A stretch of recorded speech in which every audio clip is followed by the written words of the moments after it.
and fascinated by stories that are told across cultures, stories that may have different takes depending on what country the story is being told in, or what culture the story is being told in, or what time period the story has been told in. For example, there are many, many different versions of the traditional story Cinderella. And today's story is another version of Cinderella. I believe it's an Algonquin version. It's titled The Rough-Faced Girl. This book is published by Scholastic. It's written by Rafe Martin and illustrated by David Shannon. There is an author's note I want to share before we get started. To see good rewarded and evil punished, or justice is rare. Stories, however, pass on the realities not of the everyday world, but of the human heart. One way in which the universal yearning for justice has been kept alive is by the many tales of Cinderella. Indeed, some 1,500 or so versions of the basic Cinderella story type have been recorded so far. In each, the cruel and thoughtless at last get their just reward, as do those who are kind and good. The Rough-Faced Girl, an Algonquin Indian Cinderella, is, in its original form, actually part of a longer and more complex traditional story. Brief as it is, however, the Rough-Faced Girl remains one of the most magical, mysterious, and beautiful of all Cinderellas. Grown on native soil, its mystery is rooted in our own place. I am happy to pass it on to children and parents today. Okay, let's get started. Once long ago, there was a village by the shores of Lake Ontario. Off from the other wigwams of this village stood one great, huge wigwam. Painted on its sides were pictures of the sun, moon, stars, plants, trees, and animals. And inside this wigwam, there was said to live a very great, rich, powerful, and supposedly handsome invisible being. However, no one could see him except his sister, who lived there too. Many women wanted to marry this invisible being, but his sister said, only the one who can see him can marry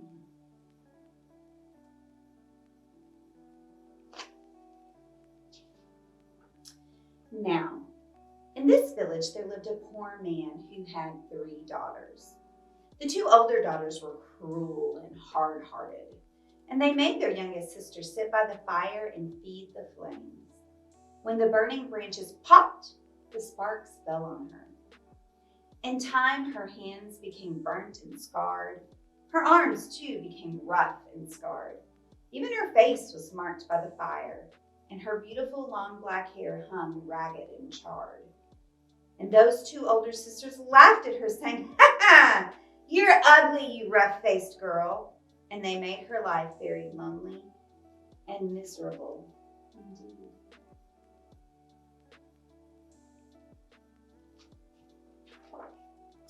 One day, these 2 older sisters went to their father and said, "Father, give us some necklaces. Give us some new buckskin dresses. Give us some pretty beaded moccasins. We're going to marry the invisible being." So their father gave them these things. Dressed in their finest, the 2 girls marched through the village. All the people pointed and stared. "Look at those beautiful girls," they said. "Surely they shall marry the invisible being." And if those 2 girls were proud and hard-hearted before, they were even prouder now. They walked haughtily through the village. At last they came to the wigwam of the invisible being, and there was his sister waiting.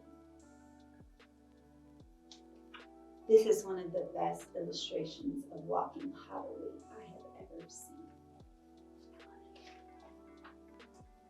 "Why have you come?" she asked. "We want to marry the invisible being," they answered. "That's why we're here." "If you want to marry my brother," she replied, "you have to have seen him.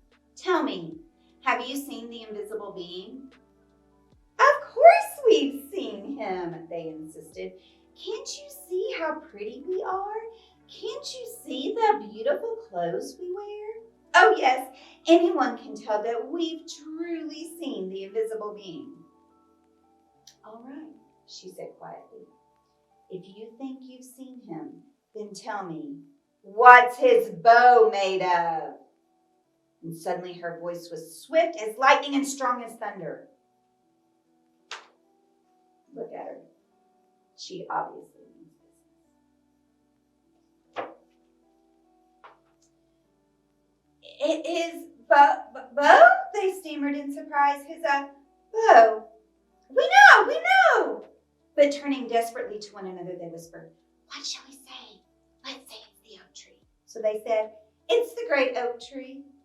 No, said the sister of the invisible being. No. Oh, she saw at once how they lied.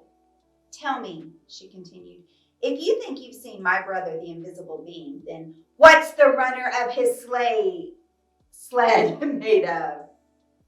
Oh, we know, cried those two sisters. But whispering feverishly again, they wondered, what shall we say? Let's say it's the green willow branch. No, said the sister when she heard it. No, you have not seen my brother. Now go home. Just test us fairly, they exclaimed. We've seen him. Just don't ask us all these silly questions. Do you think those questions are silly?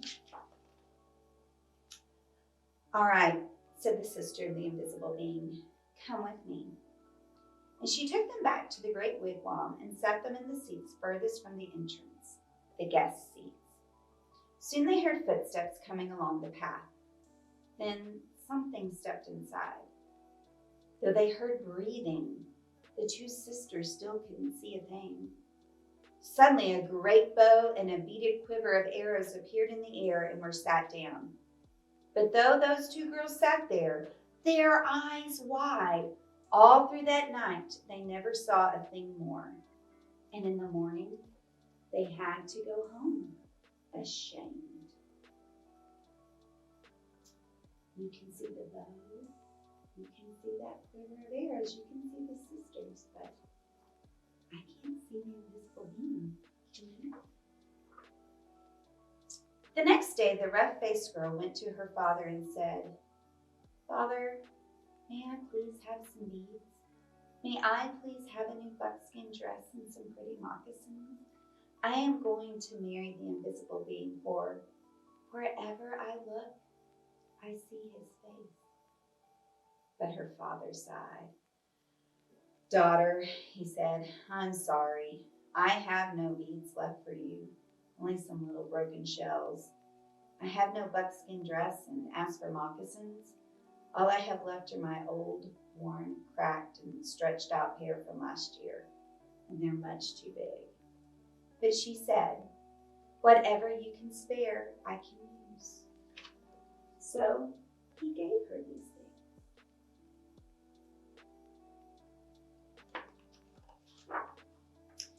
Then she found dried reeds, and taking the little broken shells, she strung a necklace. She stripped birch bark from the dead trees and made a cap, a dress, and leggings. Then with a sharp piece of bone, she carved in the bark pictures of the sun, moon, stars, plants, trees, and animals. She went down to the lakeshore and soaked the moccasins in the water until they grew soft.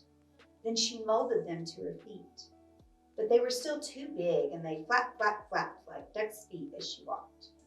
Then all of the people came out of their wigwams. They pointed and stared. Look at that ugly girl, they laughed. Look at her strange clothes. Hey! Go home, you ugly girl. You'll never marry the invisible being. But the rough-faced girl had faith in herself, and she had courage. She didn't turn back. She just kept right on walking through the village. Considering her resources, I think she did quite an admirable job.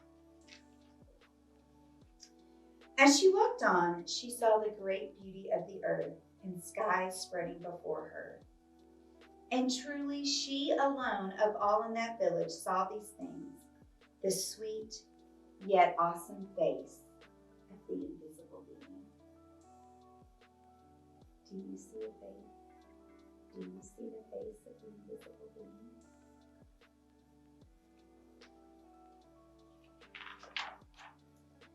At last she came to the lake shore just as the sun was sinking behind the hills, and the many stars came glittering out like a fiery veil in the darkening sky overhead.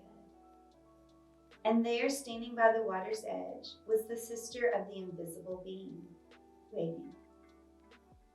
Now the sister of the invisible being was a wise woman. When she looked at you, she didn't just see your face or your hair or your clothes. No.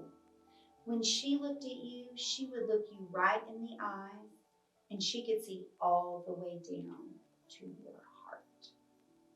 And she could tell if you had a good, kind heart or a cold, hard, and cruel one. And when she looked at the rough-faced girl, she saw at once that though her skin was scarred, her hair burned, her clothes strange, she had a beautiful, kind heart. And so she welcomed her dearly, saying, "Ah, my sister, why have you come?"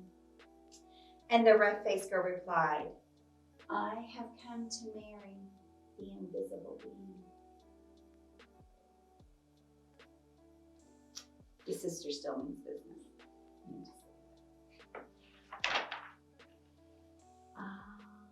Said the sister very gently, "If you want to marry him, you have to have seen him. Tell me, have you seen my brother, the invisible being?" And the rough-faced girl said, "Yes." "All right then," said the sister. "If you have seen him, tell me, what's his bow made of?" And the rough-faced girl said, "His bow? Why, it's the great curve of the rainbow."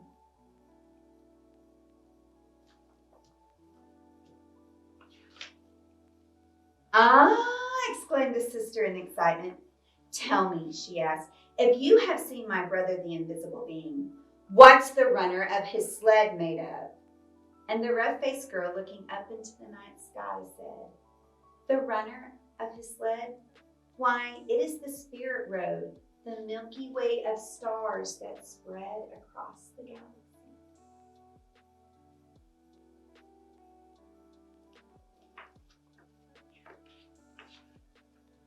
"Ah!" cried the sister in wonder and delight.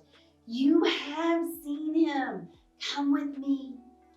And taking the rough-faced girl by the hand, she led her back to the great wigwam and sat her in the seat next to the entrance, the wife's seat. Then they heard footsteps coming along the path, closer and closer. The entrance flap of the wigwam lifted up, and in stepped the invisible being. And when he saw her sitting there, he said, "At last, we have been found out." Then, smiling kindly, he added, "And oh, my sister, but she is beautiful." And his sister said, "Yes."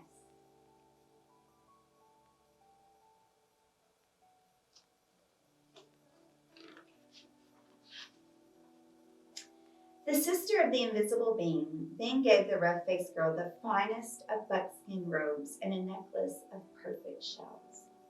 "Now bathe in the lake," she said, "and dress in these." So the rough-faced girl bathed in the waters of the lake. Suddenly, all the scars vanished from her body. Her skin grew smooth again, and her beautiful black hair grew in long and glossy as a raven's wing.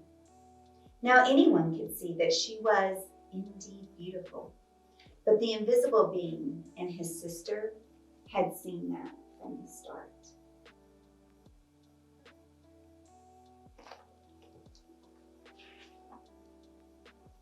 Then at last the rough-faced girl and the invisible being were married. They lived together in great gladness and were never parted. And that's the end. I hope you enjoyed it, and I hope that you explore other versions of classic tales like Cinderella. I'll see you next time. Bye-bye.